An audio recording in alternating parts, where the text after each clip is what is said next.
اعلی حضرت مفتی اعظم حجت الاسلام بریلی تجھے سلام۔ السلام علیکم ورحمۃ اللہ تعالی وبرکاتہ۔ مرکز اہل سنت جامعہ رضویہ منظر اسلام کے یوٹیوب چینل ہم سبق درس نظامی میں آپ کا خیر مقدم ہے۔ پیارے بچوں، جنہوں نے اب تک ہمارے چینل کو سبسکرائب نہیں کیا ہے وہ ضرور سبسکرائب کر لیں اور بیل آئیکن یعنی گھنٹی بھی بجا دیں تاکہ ہر ویڈیو کی نوٹیفیکیشن اطلاع اپلوڈ کرتے ہی آپ تک پہنچ جائے، اور اپنے ساتھیوں سے بھی شیئر کریں، شیئر کرنا نہ بھولیں تاکہ ان کو بھی فائدہ حاصل کرنے کا موقع ملے، اور بات پسند آئے تو لائک بھی کیا کریں اور اپنے قلبی تأثر کو ضرور کمنٹ کر کے بتائیں۔ بسم اللہ الرحمن الرحیم۔ وفی غیر المستقل اے فیما اذا کان الشیء الموجب لقصر العام غیر مستقل ہوا اے العام حقیقۃ فی البواقی لأن الواضع وضع اللفظ الذي استثنی منہ للباقی وهو اے العام حجت بلا شبہۃ فیہ اے فی الباقی الی آخر العبارہ۔ آج کے سبق میں صاحب توضیح تھوڑی تفصیل بیان کرتے ہیں۔ فرماتے ہیں کہ آپ نے اس سے پہلے سبق میں پڑھا کہ قصر عام دو طرح سے ہوتا ہے، ایک بالمستقل کہ جس کا تعلق صدر کلام سے نہیں ہوتا ہے، اور ایک بغیر مستقل یعنی غیر مستقل کے ذریعے سے بھی قصر عام ہوتا ہے۔ غیر مستقل یعنی جس کا تعلق صدر کلام سے ہوتا ہے، جس کی تفصیل آپ نے پڑھی کہ غیر مستقل کیا کیا چیزیں ہیں جن سے قصر عام ہوتا ہے، اور مستقل کیا کیا چیزیں ہیں جن کے ذریعے سے قصر عام ہوتا ہے۔ آج کے سبق میں صاحب توضیح یہ بتاتے ہیں کہ قصر عام غیر مستقل سے ہو اگر تو عام حجت رہے گا، جس کا قصر کر دیا جائے، جس کو الگ نکال دیا جائے تو عام جو باقی افراد بچیں گے اس کے اندر عام حجت رہے گا بلا شبہ۔ کب؟ جبکہ قصر عام بغیر المستقل ہو، اور اگر قصر عام بالمستقل ہو تو مستقل سے اگر قصر عام ہو تو مستقل میں دو صورتیں تھیں، ایک تو قصر عام بالمستقل ہو اور وہ کلام ہو، اور ایک قصر عام بالمستقل ہو اور وہ مستقل غیر کلام ہو۔ غیر کلام ہو جیسے کہ عقل، تو عقل اگر قصر عام کرے گی تب بھی عام قطعی رہے گا،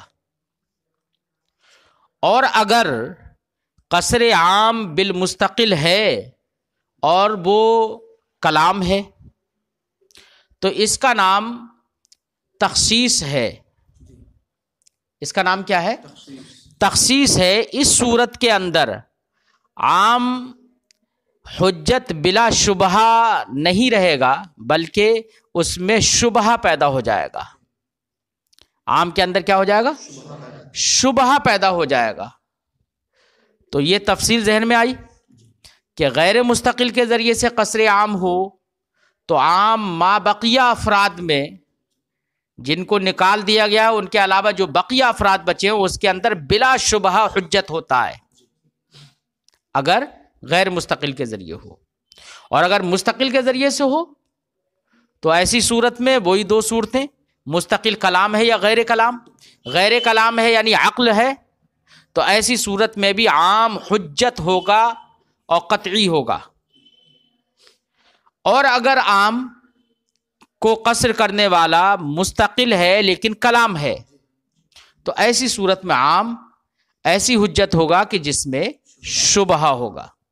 یہ تفصیل بیان کر رہے ہیں، کیوں شبہ ہوگا، کس وجہ سے شبہ ہوگا، اس کی تفصیل آئندہ اسباق میں آئے گی۔ تو یہ ہے آج کی گفتگو کا خلاصہ۔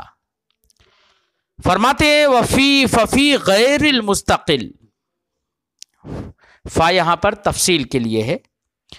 ما قبل میں جب اجمال پڑھ لیا کہ قصر عام مستقل سے بھی ہوتا ہے، غیر مستقل سے ہوتا ہے، تو اب اس کی تفصیل کر رہے ہیں۔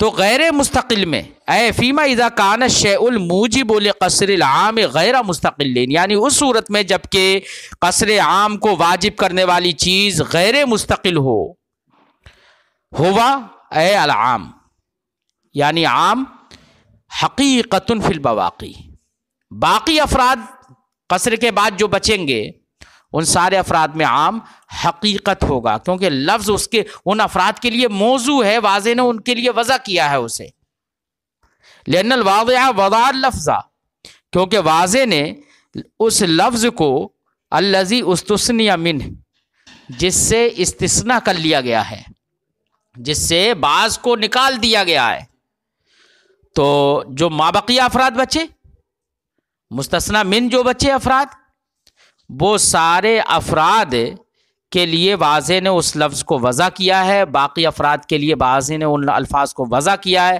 تو وہ لفظ اپنے معنی موضوع لہو میں مستعمل ہو رہا ہے، تو ظاہر بات ہے، اور وہ لفظ ہے عام، تو عام حقیقت ہوگا نا باقی میں۔ وَهُوَ اے العام حجت، حقیقت بھی ہے اس میں باقی افراد میں، اور حجت ہوگا بلا شبہۃ فیہ، ایسی حجت ہوگا کہ جس میں شبہ، ایسی حجت ہوگا کہ اس عام کے اندر کوئی شبہ نہیں ہوگا۔ بلا شبہۃ فیہ اے فی الباقی، باقی افراد جو بچیں گے اس میں حجت ہوگا وہ بلا شبہ، اور باقی افراد میں کوئی شبہ نہیں ہوگا۔ وَهَذَا إِذَا كَانَ الْإِسْتِثْنَاءُ مَعْلُومًا، لیکن غیر مستقل سے قصر کلام ہو، وہ قصر عام ہو، تو ایسی صورت میں غیر مستقل میں استثناء بھی آتا ہے نا، کیا آتا ہے؟ استثناء بھی آتا ہے۔ استثناء کی دو صورتیں ہوتی ہیں، کبھی استثناء معلوم ہوتا ہے، کبھی استثناء مجہول ہوتا ہے۔ استثناء کے معلوم و مجہول ہونے سے مراد ہماری یہ ہے کہ مستثنیٰ جس کو خارج کیا جا رہا ہے وہ کبھی معلوم ہوتا ہے اور کبھی مجہول ہوتا ہے۔ مثال کے طور پر ہم نے کہا عبیدی احرار الا زیدن، میرے غلام آزاد ہیں مگر زید، یعنی زید آزاد نہیں ہے، یہی تو مطلب ہے نا۔ تو یہاں پر زید جو مستثنیٰ ہے وہ معلوم ہے، متعین بھی ہے نا۔ تو اب مستثنیٰ اگر معلوم ہے تو اتنا اس استثناء سے معلوم یہ ہو گیا کہ مستثنیٰ منہ سے زید کو خارج کر دیا گیا ہے، اور زید کے ما سوا تمام افراد کے لیے حکم ثابت ہوگا، تمام افراد، سارے افراد کے لیے آزادی ہوگی۔ تو ایسی صورت میں تو عام بلا شبہ باقی کے اندر حجت ہوگا۔ لیکن اگر مستثنیٰ مجہول ہے تو مجہول ہونے کی صورت میں جہالت متعدی ہوگی، یہ بھی معلوم نہیں ہو پائے گا کہ باقی افراد کتنے ہیں۔ مثال کے طور پر ہم نے کہا عبیدی احرار الا بعضا، میرے غلام آزاد ہیں مگر کچھ۔ اب وہ کچھ کون سے ہیں یہ تو معلوم ہی نہیں ہے، اور جب وہ کچھ ہی نہیں معلوم ہے جن کو خارج کیا جا رہا ہے تو ما بقیہ کیسے متعین ہوگا کہ اتنے افراد کے لیے آزادی ہوگی؟ جب وہ بعض ہی معلوم نہیں ہے تو ما بقیہ سے جب بعض جن کو خارج کیا جا رہا ہے وہ معلوم نہیں ہے تو ما بقیہ بھی تو مجہول ہی رہ گئے۔ تو جہالت مستثنیٰ متعدی ہو جائے گی کہاں تک؟ مستثنیٰ منہ تک۔ تو ایسی صورت کے اندر اگر غیر مستقل سے قصر عام ہے اور استثناء مجہول ہے تو اس صورت کے اندر عام ایسا ہوگا کہ جس کے جو باقی کے اندر حجت تو ہوگا لیکن باقی کے اندر اس میں شبہ ہوگا، ہے نا، کہ کون سے بعض ہیں وہ جن کو خارج کیا گیا ہے، جو ما بقیہ افراد ہیں ان میں بھی جہالت ہو جائے گی، معلوم نہیں ہو پائے گا وہ کون سے ما بقیہ ہیں جن کے لیے حکم ثابت ہو۔ فرماتے ہیں وَهَذَا إِذَا كَانَ الْإِسْتِثْنَاءُ مَعْلُومًا، یہ ہم نے جو حکم بیان کیا ہے کہ عام باقی کے اندر بلا شبہ حجت رہے گا، یہ اس صورت میں ہے جبکہ استثناء معلوم ہو۔ اما اذا کان مجہولا فلا، لیکن اگر استثناء مجہول ہے فلا تو یہ حکم نہیں ہوگا بلکہ اس کے اندر شبہ ہو جائے گا۔ وفی المستقل کلاما وغیرہ، اور اگر قصر عام مستقل سے ہے تو مستقل کے اندر خواہ وہ مستقل کلام ہو یا غیر کلام ہو، اسی کا نام تخصیص ہے. کیا ہو؟ مستقل سے قصر عام ہے تو اسی کا نام تخصیص ہے. تو فرماتے ہیں کہ وفی المستقل، مستقل میں یعنی قصر عام اگر مستقل ہے، مستقل کے ذریعے سے ہے تو مستقل کے اندر خواہ وہ مستقل کلام ہو یا غیر کلام ہو. فیما اذا کان القاصر مستقلا، یعنی اس صورت میں جبکہ قاصر قصر عام کرنے والا مستقل ہو، ویسمى هذا تخصیصا، اور اسی کا نام تخصیص رکھتے ہیں، سواء کان المخصص کلاما او غیرہ، خواہ مخصص کلام ہو یا غیر کلام ہو، اسی کا نام تخصیص ہے. کیا؟ ہاں دھیان کریے، ابھی تھوڑی تفصیل آ رہی ہے. یہ عام لوگوں کا قول پیش کر رہے ہیں صاحب کتاب، پھر اپنی تحقیق الگ سے پیش کریں گے اسی میں آگے اگلی چند لائنوں میں. جو میں نے خلاصہ بتایا تھا وہی بات ہے. ٹھیک ہے، تو مخصص کا کلام ہو یا غیر کلام ہو. اب مستقل کے ذریعے سے قصر عام ہو گیا، کلام کے ذریعے ہوا یا غیر کلام کے ذریعے ہوا، تو ایسی صورت کے اندر عام ما بقیہ افراد کے اندر من وجہن تو مجاز ہوگا اور من وجہن حقیقت بھی ہوگا. کیا ہوگا؟ من وجہن مجاز ہوگا اور من وجہن حقیقت بھی ہوگا. کیسے؟ مثال ہم سمجھاتے ہیں. ہم نے کہا قرآن نے ارشاد فرمایا احل اللہ البیع وحرم الربا، اللہ نے بیع کو حلال کیا اور ربا کو. یہاں پر حرم الربا کلام مستقل ہے نا، کلام مستقل کے ذریعے سے قصر عام ہو رہا ہے. احل اللہ البیع میں بیع عام تھی، اس کا قصر ہو گیا نا، یہ بات بالکل واضح ہے. اب دیکھیے لفظ بیع پہ آپ غور کریے. لفظ بیع کس کے لیے موضوع ہے؟ جہاں پر بھی مبادلۃ المال بالمال کا صدق ہوگا اسی کے لیے، یا مبادلۃ المال بالمال جو مفہوم ہے اسی کے لیے لفظ بیع موضوع ہے نہیں ہے؟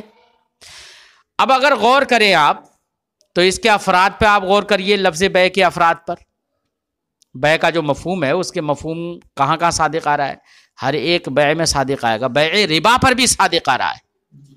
اس کا مطلب یہ ہوا کہ لفظ بیع جیسے دیگر بیوع کے لیے موضوع ہے ویسے ہی ربا کے لیے بھی موضوع ہے.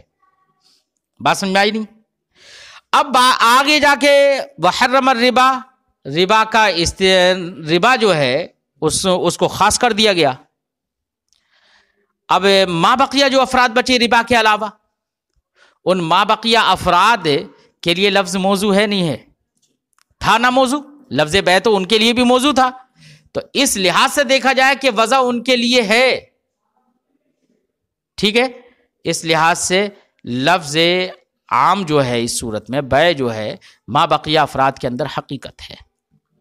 کیا ہے؟ حقیقت ہے. اور اس لحاظ سے دیکھا جائے کہ ربا بھی اسی میں تھا اور ربا کے لیے بھی موضوع تھا. اب ربا کو الگ کر دیا جا رہا ہے تو بعض ما وضع لہ سے مراد نہیں لیا جا رہا ہے. اس لحاظ سے دیکھا جائے تو ما بقیہ بھائی تمام ما وضع لہ میں مستعمل ہو تب تو حقیقت ہوتا ہے نا. اور یہاں سے بعض ما وضع لہ نکل گیا، اس کا قصر ہو گیا. اب باقی بعض ما وضع لہ بچے نا، ان کے اندر وہ اب استعمال ہو رہا ہے. تو اس جہت سے دیکھا جائے تو مجاز ہے. تو عام ما بقیہ افراد میں ایسی صورت میں من وجہن حقیقت ہوگا اور من وجہن مجاز ہوگا. یہ بات سمجھ میں آ گئی نا؟ فرماتے ہیں مجازن وفی المستقل، مستقل کے اندر خواہ و مستقل کلام ہو یا غیر کلام ہو، عام جو ہے مجازن مجاز ہوگا. اے لفظ العام مجازن، لفظ عام کیا ہوگا؟ مجاز ہوگا. فی الباقی، باقی کے اندر بے طریق اطلاق اسم الکل علی البعض من حیث القصر، بئی طور مجاز اس طور سے ہوگا کہ اس میں کل کا اطلاق ہو رہا ہے بعض پر. ارے بھئی بیع کی وضع تو کل کے لیے تھی نا، اور جب ربا کو نکال دیا تو اب بیع کا اطلاق کس پر ہو رہا ہے؟ بعض پر ہو رہا ہے نا، ربا کے علاوہ پر. تو اس میں کل کا اطلاق بعض پر ہو رہا ہے قصر کی حیثیت سے، تو اس لحاظ سے کیا ہو گیا یہ مجاز. اے من حیث انہ مقصور علی الباقی، اس حیثیت سے کہ وہ باقی پر مقصور ہے، اس لحاظ سے وہ مجاز ہے. اور فرماتے ہیں حقیقت من حیث التناول، اور عام ما بقیہ افراد کے اندر حقیقت ہوگا تناول کی حیثیت سے. کس کی حیثیت سے؟ تناول کی حیثیت. تناول کا مطلب شمول کی حیثیت سے، کہ وہ لفظ جب وضع کیا گیا ہے تو ربا کے لیے بھی وضع کیا گیا تھا جس سے کے ذریعے سے قصر ہو گیا ہے، اور ما بقیہ افراد کے جو ما بقیہ افراد ہیں ان کے لیے بھی موضوع ہے، تو شامل تو وہ سب کو تھا نا، تو جن کو شامل تھا انہی میں استعمال ہو رہا ہے، اس لحاظ سے حقیقت بھی ہے. فرماتے ہیں حقیقت من حیث التناول اے من حیث ان لفظ العام متناول للباقی، اس حیثیت سے کہ لفظ عام باقی کے لیے باقی کو بھی شامل ہے. یکون حقیقتا فیہ، تو باقی کے اندر لفظ عام ایسی صورت اس حیثیت سے حقیقت ہوگا. تو میں نے آپ کو بتایا تھا کہ لفظ عام ایسی صورت میں جب کہ قصر عام بالمستقل ہو تو لفظ عام ما بقیہ افراد کے اندر من وجہ حقیقت ہوگا اور من وجہ مجاز ہوگا. جہت بدل گئی نا. ہاں، جس جہت سے حقیقت ہے اس جہت سے مجاز نہیں ہے، جس جہت سے مجاز ہے اس جہت سے حقیقت نہیں ہے. تو یہ شبہ بھی نہیں ہوگا کہ لفظ واحد مجاز بھی ہو اور حقیقت بھی ہو. یہ کیسے ہو سکتا ہے؟ حقیقت و مجاز دونوں ایک ساتھ جمع نہیں ہو سکتے ہیں ایک لفظ میں، یہ اعتراض بھی نہیں ہوگا. تو اس لیے میں نے من وجہ کا قول ذکر کیا. علامہ یاتی فی فصل مجاز، جیسے کہ عن قریب فصل مجاز میں آئے گا انشاءاللہ تعالی. وَهُوَ حُجَّةٌ فِيهِ شُبْهَةٌ، اس صورت میں قصر عام بالمستقل ہو رہا ہے، تو ایسی صورت میں اسی کا نام تخصیص ہے. ایسی صورت میں عام حجت تو ہوگا لیکن باقی کے اندر جو حجت ہوگا تو اس میں شبہ ہوگا. کیا ہوگا؟ شبہ ہوگا. ایسی حجت ہوگا باقی میں وہ کہ جس میں شبہ ہے. وَلَمْ يُفَرِّقُوا بَيْنَ كَوْنِهِ كَلَامًا أَوْ غَيْرَهُ، یہاں تک دیگر علماء کے قول کو مصنف نے پیش کر دیا، لیکن اب اپنی تحقیق پیش کر رہے ہیں کہ ہمارے علماء نے یہ تو کہا کہ قصر عام بالمستقل ہو، خواہ وہ کلام ہو یا غیر کلام ہو، اور کلام ہو یا غیر کلام ہو دونوں صورتوں میں حکم لگا دیا ہے کہ عام ایسی حجت ہوگا جس میں شبہ ہوتا ہے. لیکن فرماتے ہیں کہ میں اس سے متفق نہیں ہوں.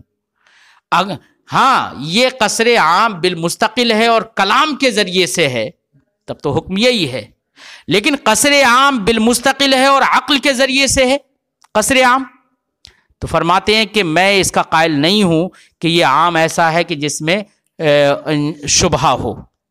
کیوں؟ اس لیے کہ عام اگر قصر عام عقل کے ذریعے سے ہے تو عقل کے ذریعے سے قصر عام ہونے کا مطلب یہ ہے کہ عقل جس کو خارج کرے گی وہ خارج ہو جائے گا، اور ما بقیہ میں عقل فیصلہ کرے گی کہ ما بقیہ کے لیے حکم ثابت ہے. مثال کے طور پر اگر یہی بات مان لی جائے یہ کہ قصر عام بالمستقل ہے تو اس کے اندر وہ ایسی حجت ہوگا جس میں شبہ ہوگا، تو اکثر خطابات شرع ظنی ہو جائیں گے. پھر کیا ہو جائیں گے؟ مثال کے طور پر اللہ رب العزت نے فرمایا اقیموا الصلاۃ، نماز قائم کرو، عام ہے نا، یہ صیغہ اپنی جمعیت کی بنا پر عام ہے. اس سے مجنون کو، بچے کو نکال لیا گیا ہے. اور یہاں پر اس اقیم الصلاۃ کے عموم میں قصر کس نے کیا ہے؟ عقل نے کیا ہے نا. عقل کہتی ہے کہ بچہ مکلف ہے نہیں، وہ اپنے ذاتی تصرفات نہیں کر سکتا، ایسے ہی پاگل ہے، مجنون ہے، جس پر جنون طاری ہے، عقل کام نہیں کر رہی ہے اس کی، تو وہ تو مطلب اپنے تصرفات ہی نہیں کر سکتا. تو شریعت نے کہا کہ یہ ان سے حکم اٹھا دیا جاتا ہے، اور یہ چونکہ بچہ تو ابتداءً ہی مکلف نہیں ہے، تو اب ایسی صورت میں اس کا مطلب یہ ہے کہ عقل نے اقیم الصلاۃ سے جو بچوں کو نکالا ہے وہ عقل نے نکالا، تو قصر عام بالعقل ہوا نا، یہاں پر بالمستقل ہو گیا. لیکن ایک بات بتاؤ، اگر ایسی صورت میں قصر عام بالمستقل ہو، عقل کے ذریعے سے ہو، تب بھی اگر یہ قول کر لیا جائے کہ عام ما بقیہ میں حجت ہوگا لیکن اس میں شبہ ہوگا، تو اقیم الصلاۃ میں اقیم الصلاۃ جو خطاب ہے، اس سے جو اقامت صلاۃ کا جو وجوب ثابت ہو رہا ہے وہ قطعی ہے اور یا ظنی ہے؟ قطعی ہے نا. یہ تو سب اس کے قائل ہیں کہ قطعی ہے. اگر آپ یہ کہہ دیں کہ ایسی صورت میں بھی قصر عام کے بعد بالمستقل ہو گیا، عقل کے ذریعے سے قصر عام یہاں پر ہوا، ایسی صورت میں بھی عام حجت، ایسی حجت ہوگا جس میں شبہ ہوگا، تو پھر تو ظنی ہو جائے گا نا. تو حکم قطعی ثابت ہوگا اس سے؟ نہیں ہوگا نا. اس لیے فرماتے ہیں کہ دونوں کے درمیان فرق کرنا ضروری ہے کہ قصر عام بالعقل اگر ہے تو اگرچہ یہ مستقل کے ذریعے سے ہے، لیکن ایسی صورت میں عام قطعی ہوگا، ظنی حجت ظنیہ یا حجت فیہ شبہ نہیں ہوگا. یہ ہے اگرچہ علماء نے اس کو ایسی بیان کر دیا، لیکن یہ تفصیل فرماتے ہیں کہ یہ تفصیل بیان کرنے میں میں منفرد ہوں. اس صورت میں یہ تفصیل صرف میں نے ذکر کی ہے. وقت تفردت بہذا، میں اس کے ذکر میں تنہا ہوں، صاحب کتاب فرماتے ہیں، اور بات عقل کو لگتی ہوئی بھی ہے. فرماتے ہیں کلامن وغیرہ فإن العلماء، اس میں حجت ایسی حجت ہوگا جس میں شبہ ہوگا. ولم یفرقوا بین کونہ کلامن وغیرہ، اور علماء نے فرق نہیں کیا ہے اس میں کہ مخصص مستقل کلام ہو یا غیر کلام ہو. فإن العلماء قالوا، کیونکہ علماء نے فرمایا کل عام خص بمستقل، ہر وہ عام جس کو مستقل کے ذریعے سے خاص کر لیا گیا، فإنہ دلیل فیہ شبہ، تو یہ عام ایسی دلیل ہوگا جس میں شبہ ہوگا. یہ مطلقاً کہہ دیا انہوں نے. ولم یفرقوا فی ھذا الحکم، اور اس حکم کے اندر انہوں نے تفریق نہیں کی ہے بین ان یکون المخصص کلاما او غیرہ، اس کے درمیان کہ مخصص کلام ہو یا غیر کلام ہو، اس کے درمیان کوئی تفریق نہیں کی ہے. لیکن یجب ھناک فرق، لیکن یہاں پر فرق کر دینا واجب ہے یا فرق لازم ہے. وہ فرق کیا ہے؟ وہ یہ ہے ان المخصوص بالعقل، وہ عام جس کے اندر تخصیص کی گئی ہو عقل کے ذریعے سے، ینبغی واجب یہ ہے یکون قطعیہ، کیا کہ قطعی ہو. لأنہ، اب رہی یہ بات آپ کہیں گے کہ واجب کا ترجمہ کر رہے ہیں، ینبغی بے معنی مناسب ہوتا ہے. تو چونکہ علماء شیء واجب کی بھی تعبیر بھی ینبغی سے کر لیتے ہیں، اس میں کوئی حرج نہیں ہے. تو واجب یہ ہے کہ وہ قطعی ہو، لأنہ فی حکم الاستثناء، کیونکہ یہ عام، یہ قصر عام بالمستقل ہے بالعقل، یہ حکم استثناء میں ہے، استثناء کے حکم ہے. جیسے استثناء یہ بتاتا ہے کہ اس کو خارج کر دیا، استثناء معلوم کی صورت میں کہ یہ خارج ہو گیا، ما بقیہ افراد کے لیے حکم ثابت ہوگا. ویسے عقل کہتی ہے کہ جس کو خاص کیا گیا ہے اس کے ما سوا کے لیے حکم ثابت ہوگا قطعی طور پر. لیکنہ حذف الاستثناء، اب آپ کہیں گے یہ استثناء کے حکم ہے تو استثناء ہی کر دینا چاہیے. یہاں پر اقیم الصلاۃ، نماز قائم کرو، الا الصبی الا المجنون، اس طریقے سے استثناء کر دینا چاہیے. پھر جب استثناء کے حکم میں یہ تو استثناء ہے کیوں نہیں؟ تو فرماتے ہیں کہ کچھ باتیں ایسی ہوتی ہیں جو عقل سے سمجھ میں آ جاتی ہیں، ہے نا. تو عقل سے جب سمجھ میں آ جاتی ہیں تو عقول پر اعتماد کرتے ہوئے استثناء کو حذف کر دیا جاتا ہے. سمجھے نہیں؟ فرماتے ہیں لیکنہ حذف الاستثناء معتمدا علی العقل، لیکن استثناء کو حذف کر دیا گیا ہے عقل پر اعتماد کرتے ہوئے، علی انہ مفروغ عنہ، اس طور سے کہ اس کی ضرورت نہیں ہے، عقل سے وہ سمجھ میں آ جاتی ہے. حتی لا نقول، یہاں تک کہ ہم نہیں کہتے ہیں ان قولہ تعالی، اللہ رب العزت کا یہ فرمان، یا ایھا الذین آمنوا اذا قمتم الی الصلاۃ، اللہ رب العزت کا یہ فرمان، ونظائرہ، اور اس جیسے دوسرے جو بھی احکامات ہیں، متعلق خطابات ہیں، اس کے نظائر، دلیل فیہ شبہ، ہم نہیں کہتے ہیں کہ یہ ایسی دلیل ہے کہ جس کے اندر شبہ ہے. وہذا فرق قد تفردت بذکری، یہ وہ فرق ہے جس کے ذکر میں میں تنہا ہوں.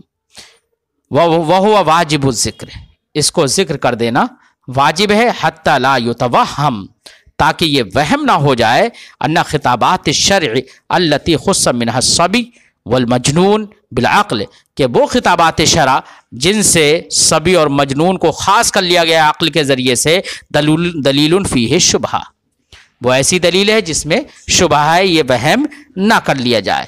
کل خطابات الواردہ بالفرائض، جیسے کہ وہ خطابات جو کہ فرائض سے متعلق وارد ہے، کہیں پر اتم الصیام ہے، کہیں پر اقیم الصلاۃ ہے، کہیں پر حج سے متعلق ہے، سمجھے نہیں؟ فَإِنَّهُ يُكَفَّرُ جَاحِدُهَا اجماع، کیونکہ ایسے خطابات کا انکار کرنے والا اور ان سے ثابت ہونے والے احکام جو کہ فرائض ہیں ان کا انکار کرنے والا اجماعاً کافر ہے، اس کی تکفیر کی جاتی ہے، اس کے انکار کرنے والے کی تکفیر کی جاتی ہے اجماعاً مع کونہا مخصوصہ عقلاً، حالانکہ وہ عقلاً مخصوص ہیں۔ جب عقلاً مخصوص ہیں تو ظنی ہو گئے پھر ان کے بقول، دیگر لوگوں کے بقول، اور شیء ظنی حجت ظنیہ کا انکار کرنے والے کو کافر کہا نہیں جاتا ہے، اور یہاں پر یہ حکم ہے کہ بالاجماع کا انکار کرنے والے کو کافر کہا جائے گا، اس کا مطلب قطعیہ ہیں، وہ کیا ہیں؟ وہ قطعیہ ہیں۔ فإن التخصیص بالعقل، کیونکہ تخصیص بالعقل لا یورث الشبہہ، شبہ پیدا ہی نہیں کرتی ہے، یہ تخصیص شبہ نہیں چھوڑتی ہے۔ فإن کل ما یوجب العقل تخصیصا، کیونکہ عقل جس کی تخصیص کو واجب کرے گی، یخص تو اس کو خاص کر دیا جائے گا، وما لا، اور جس کی تخصیص کو واجب نہیں کرے گی، فلا تو اس کو خاص نہیں کیا جائے گا۔ اس لیے اگر قصر عام بالمستقل ہے، بالعقل ہے، تو ایسی صورت میں بھی عام قطعی ہوگا۔ بات سمجھ میں آئی؟ یہ مصنف نے اپنی تحقیق بھی پیش کر دی۔